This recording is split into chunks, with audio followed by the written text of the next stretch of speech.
Alhamdulillah ya Rabbil Alamin. Telah selesai kita sama-sama membaca ya zikir harian kita, yaitu pembacaan Al-Quran surah As-Sajdah.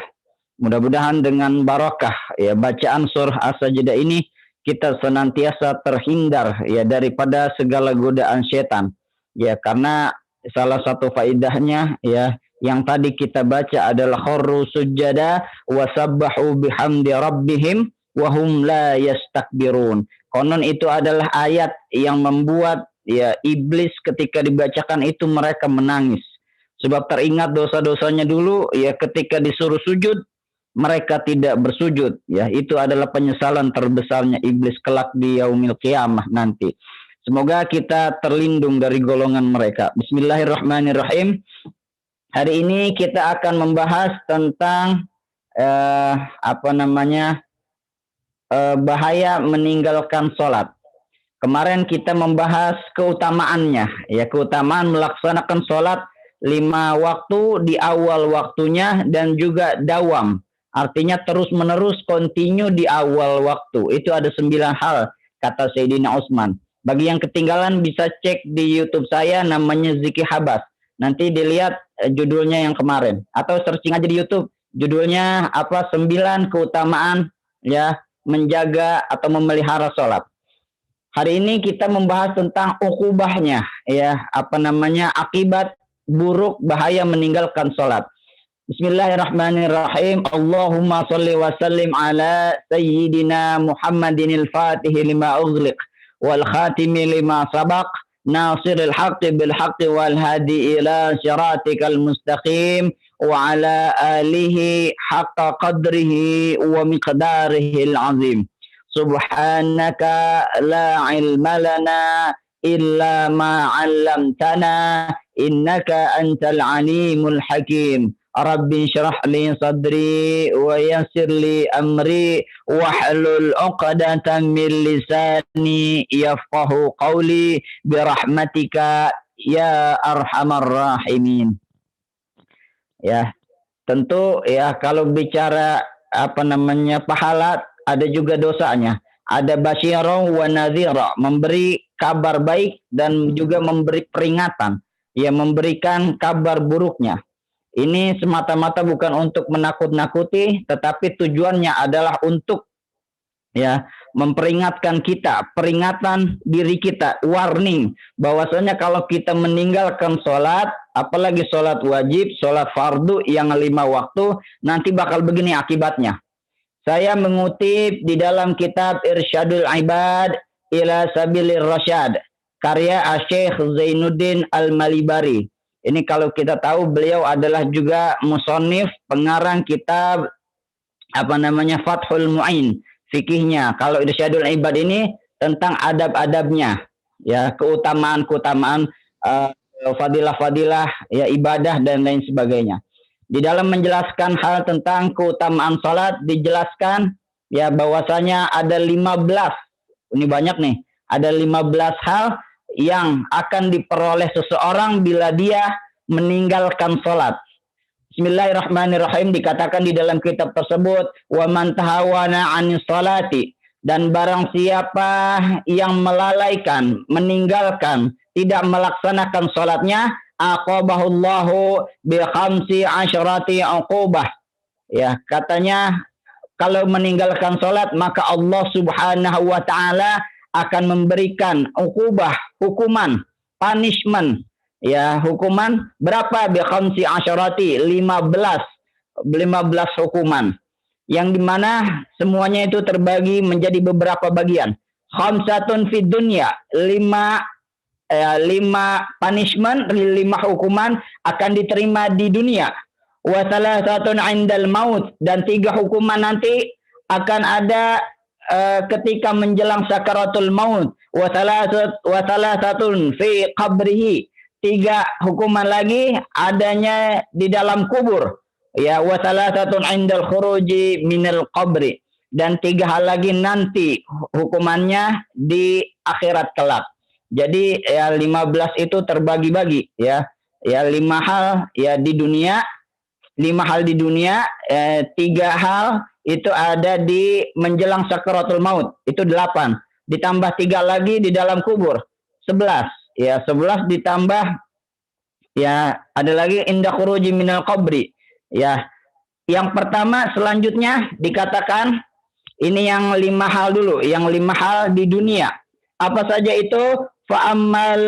Fa'amalil wati fid dunya fal ula yanza'ul baraka min umrihi.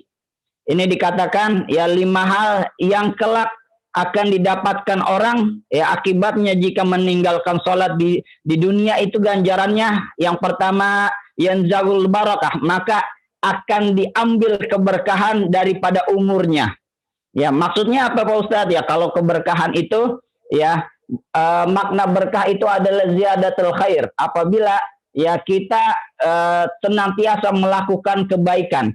Ya, ada orang yang umurnya singkat tetapi luar biasa berkah. Umurnya singkat, manfaatnya banyak. Ya, banyak berguna untuk orang lain. Khairun nas anfa'uhum linnas. Sebaik-baiknya manusia adalah ya manusia yang banyak memberikan manfaat untuk orang lain. Ya, tetapi ya seburuk-buruknya manusia adalah ya apabila umurnya panjang, ya tetapi perbuatannya buruk, dosanya banyak. Inilah yang dimaksud nanti barokahnya, barokah hidupnya diambil. Artinya hidupnya nggak berkah. Ya, kalaupun dia punya harta, hartanya nggak berkah. Ya, banyak disia-siakan buat maksiat. Begitu juga umurnya. Umurnya nggak berkah, artinya nggak ada nilai kebaikannya sama sekali. Artinya umurnya panjang, tetapi banyak maksiatnya, banyak melakukan dosanya. Na'udzubillahi min dzalik. Ini yang pertama.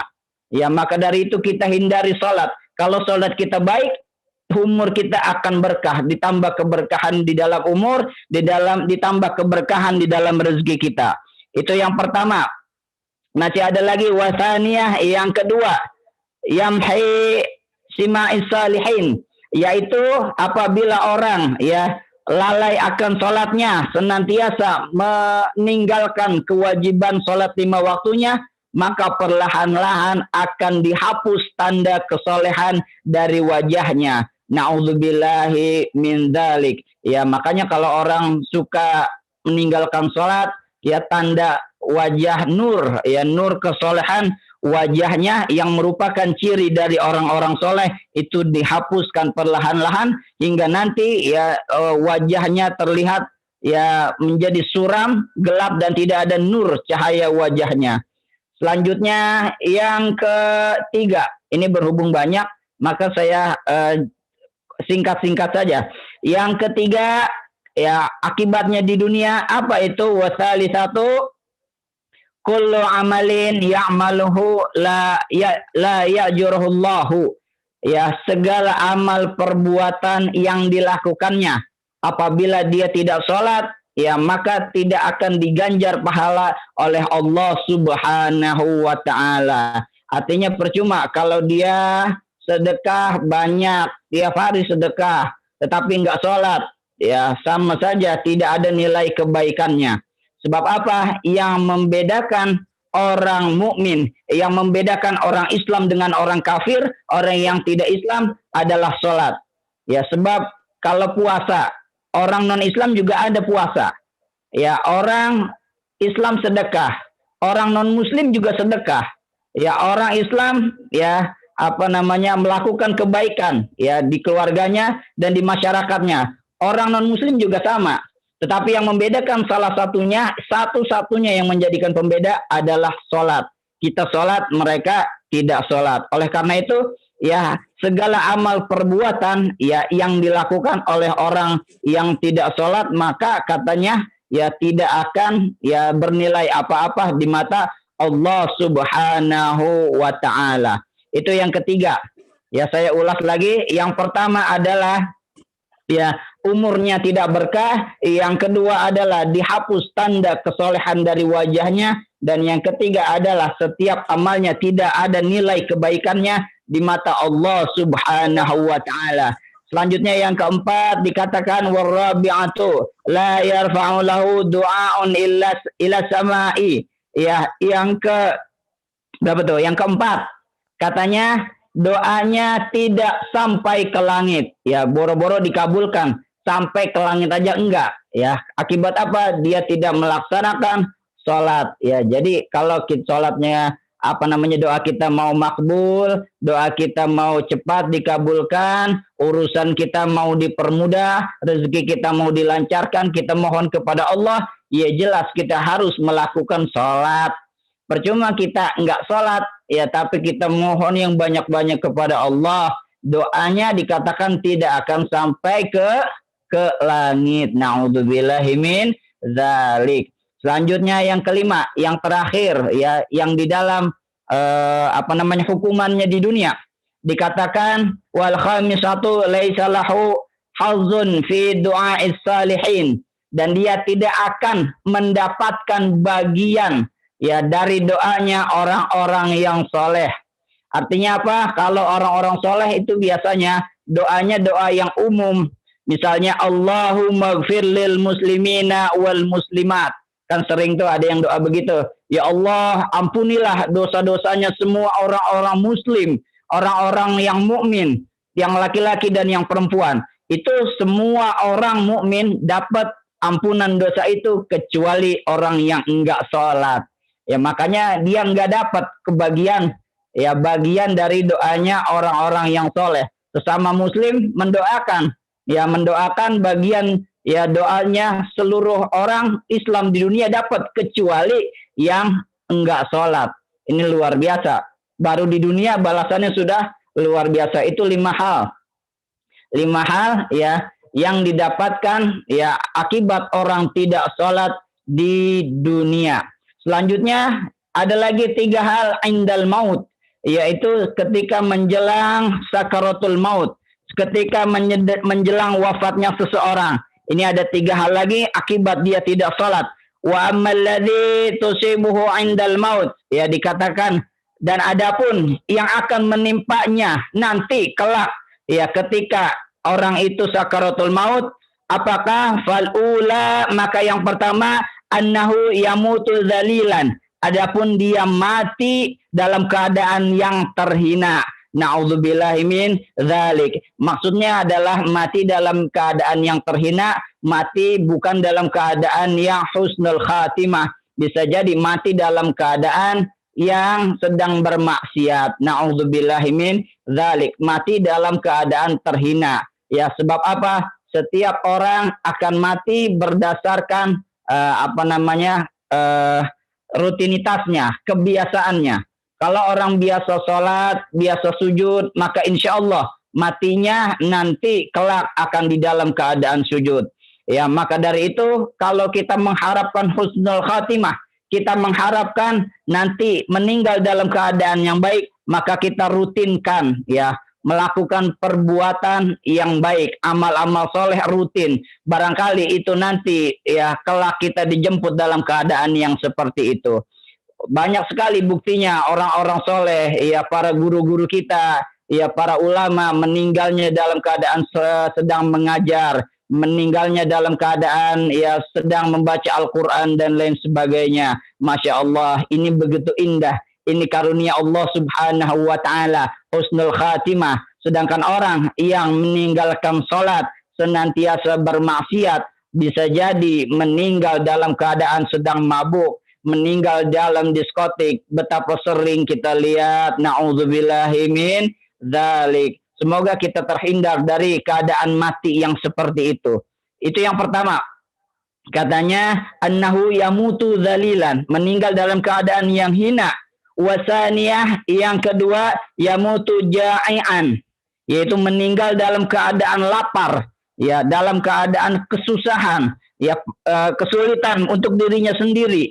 Yang ketiga, ini menyambung wasali satu, yamutu atsyanan, meninggal dalam keadaan haus, ya bukan karena dia kekurangan, bukan karena dia miskin dan lain sebagainya, tetapi haus yang luar biasa sebagai balasan. Ya bukan berarti orang kaya, oh saya kaya, saya nggak akan kehausan, nggak akan kekurangan air, nggak akan kekurangan makan. Belum tentu. Ya kalau orang yang tidak pernah melaksanakan sholat bisa jadi walaupun airnya banyak, minumannya bermacam-macam, ya, dia punya stok persediaan air luar biasa, tetapi hausnya itu bukan karena dia kekurangan air, merupakan itu adalah siksaan yang Allah berikan kepada dia, ya. Yamutu atsyanan, mati dalam keadaan haus, walau saqa bihari dunia, walaupun seandainya dia telah meminum seluruh air yang ada di lautan dunia, maka tidak akan cukup haus itu. Ya, mara min atsihi, tidak akan cukup memenuhi rasa hausnya itu. Ya, ini bukan perkara soal dia meninggal dalam keadaan miskin.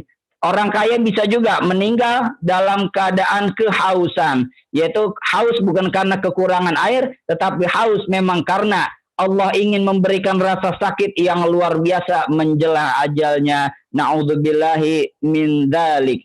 Itu yang ketiga, ya. Yang pertama adalah 5 bagian di dunia, yang kedua adalah 3 bagian, ya, 3 azab, 3 uqubah, hukuman menjelang sakaratul maut. Selanjutnya ada lagi 3 fi qabrihi. Ya, 3 hukuman itu di dalam kuburnya. Itu baru yang tadi kita jelaskan menjelang maut. Adapun setelah maut, wa ammal ladzina tusibuhu fi qabrihi, dan adapun yang akan menimpanya kelak di kuburannya, apakah fal ula, maka yang pertama, yudayiqu alaihil qabru hatta yakhtalifu adla'uhu. Dikatakan bahwasanya nanti liang kuburnya akan yang menjadi sempit, sebagaimana ya sampai hatta yakhtalifa adla'uhu, sampai apa, tulang rusuknya itu saling berhimpitan, saling bersilang-silangan antara tulang rusuk yang kiri dan yang kanan, bukan cuma ketemu tetapi saling bersilang-silangan lantaran sempitnya liang kuburnya. Yang kedua dikatakan wasaniyatu yuqadu alaihal qabru naran yataqallabu alal jamri lailan wan naharan. Yang kedua, selain kuburannya sempit, ya, sempitnya itu ya dikatakan sampai tulang-tulangnya bersilangan, ya, dikatakan juga ya kelak nanti di dalam kuburnya akan ditaruh, ya, dibakar dengan bara api dari neraka. Itu dibakar setiap ya pagi dan setiap malam. Ya, lailan wan naharan, setiap malam dan setiap siang itu dia akan dibakar karena ya dia tidak mengerjakan sholat. Selama dia tidak mengerjakan sholat, maka akan terus dibakar. Ya, kalau dia meninggalkan sholatnya siang, maka dibakar siangnya. Kalau dia meninggalkan sholatnya malam, maka ketika malam di alam kuburnya pun akan dibakar dengan bara dari api neraka tersebut. Selanjutnya yang ketiga, wasalisatu yusallitu alaihi fi qabrihi su'banun. Ya, yang ketiga adalah kelak nanti dia di dalam kubur, ya, bukan cuma ditemani tetapi juga dikuasai. Artinya dia tidak berkuasa atas dirinya, tetapi dia dikuasai oleh suatu makhluk, ya, berupa ular yang namanya ismuhu Syuja'ul Aqra, yang namanya adalah Syuja'ul Aqra. Ini ularnya sangat menyeramkan, yang mana dikatakan ainahu min narin, kedua matanya terbuat dari api. Ashwaruhu min hadidin, kuku-kukunya, giginya semua terbuat dari besi. Ya, kullu zafrihi masirati yaum. Ya, dia akan mengazab sepanjang hari. Yatakallamu yukallimul mayyitu, dia akan berkata kepada si mayit itu, fayaqulu, maka dia akan mengatakan, ana asyuja' al-aqra, aku adalah syuja'ul aqra. Wa sautuhu mislu ra'ad al-qasif, dan suaranya itu seperti kilat, seperti geludug, seperti geledek yang menyambar. Suaranya luar biasa keras. Yaqulu, dia akan berkata, amarani Allahu an adribuka ala tadi'in salati subhi ila tulu'in syamsi. Beliau akan berkata, ya, ular ini Syuja'ul Aqra akan mengatakan, aku diperintahkan Allah untuk memukul engkau, untuk memukul kamu, lantaran kamu dulu meninggalkan sholat subuh sampai terbitnya waktu zuhur. Begitu juga aku akan memukulmu, ya, karena engkau meninggalkan sholat zuhur sampai waktunya asar. Aku juga akan memukulmu kelak, ya, karena engkau meninggalkan sholat asar sampai maghrib, dan aku akan memukulmu ala tadi'an sholatil maghrib dan isya, lantaran engkau meninggalkan sholat maghrib dan isya. Artinya, ya, selama dia meninggalkan sholat, ya, pada waktu-waktunya dia akan dipukul oleh ular tersebut. Setiap kali, ya, dia meninggalkan waktu zuhur, maka dia dipukul dari waktu subuh sampai dengan zuhur. Sepanjang dia umurnya meninggalkan sholat, sepanjang itulah dia akan dikuasai oleh namanya Suja'ul Aqra. Maka luar biasa, sampai yaumil qiyamah dia akan ditemani oleh ular tersebut. Selanjutnya, wadribuka ala tadiyang sholatil isya ilal fajri. Begitupun, ya, sampai seterusnya. Berapa sholat yang dia tinggalkan, maka selama itu pula dia akan ditemani oleh ular Suja'ul Aqra. Na'udzubillahi min dzalik. Selanjutnya, wa kullama daraba darbatan yaghdu fil ardi bi sab'ina zira'an, ya. Itu setiap kali dipukul dikatakan, ya, dikatakan bergoncang bumi ini sampai dengan 70 zira'. Ya, fala yazal fil ardi mu'adzabin ila yaumil qiyamah, dan akan terus begitu sampai nanti kelak di yaumil qiyamah. Selanjutnya, adapun 3 hal, ya, yang kelak didapatkan hukumannya di akhirat, dibayarnya nanti di akhirat. Wa ammal ladzina tusibuhu indal khuruji minal kubri, ya, minal qabri, dikatakan adapun hal, ya, yang akan didapatkannya, diperolehnya setelah kelak dibangkitkan di dalam kubur. Yang pertama adalah fi mauqifil qiyamah, ya, fasyuddal hisab, maka akan merasakan beratnya hisab, ya. Dulu kita pernah membahas ada orang yang hisabnya ringan, bahkan ada juga orang umat Nabi Muhammad yang tidak merasakan dihisab sama sekali. Tetapi orang yang, ya, dikatakan orang yang suka meninggalkan sholat, maka hisabnya dengan hisab yang sangat berat. Na'udzubillahi min dzalik. Yang kedua, wasakhatarab, dan Tuhannya akan marah kepadanya, akan benci kepadanya kelak di yaumil qiyamah. Dan yang ketiga adalah wadukhulin nar, dan kelak akan dimasukkan ke dalam neraka bersama golongan orang-orang yang masuk neraka, bersama golongan Qarun, bersama golongan Qarun, Fir'aun, dan juga Haman. Ini sesuai dengan sabda firman Allah Subhanahu wa taala di dalam surah Al-Muddatsir, "Ma salakakum fi saqar? Qalu lam nakum minal musallin." Dikatakan di dalam surah Al-Muddatsir ayat 42 dan 43. Nanti Ibu bisa cek. "Ma salakakum fi saqar?" Apa yang membuat kalian, ya, datang atau masuk ke dalam neraka Saqar ini? Qalu, mereka akan menjawab, lam nakum minas salihin. Kami dulunya bukanlah, ya, orang-orang yang suka melaksanakan sholat. Na'udzubillahi min dzalik. Itulah luar biasanya 15 hal yang akan kita terima, orang yang akan terima apabila orang tersebut tidak melaksanakan sholat 5 waktu. Maka dari itu saya mengajak khususnya untuk diri saya pribadi dan umumnya kepada para pendengar semua, marilah kita sama-sama, ya, menjaga sholat waktu kita. Barangkali dulu ada yang bolong-bolong, ada yang tertinggal, kita gantinya, kita qadha. Ya, mudah-mudahan Allah Subhanahu wa taala mengampuni segala dosa kita, dan kedepannya kita lebih hati-hati lagi dalam menjaga sholat sehingga kita terbebas dari 15 azab yang sudah disebutkan.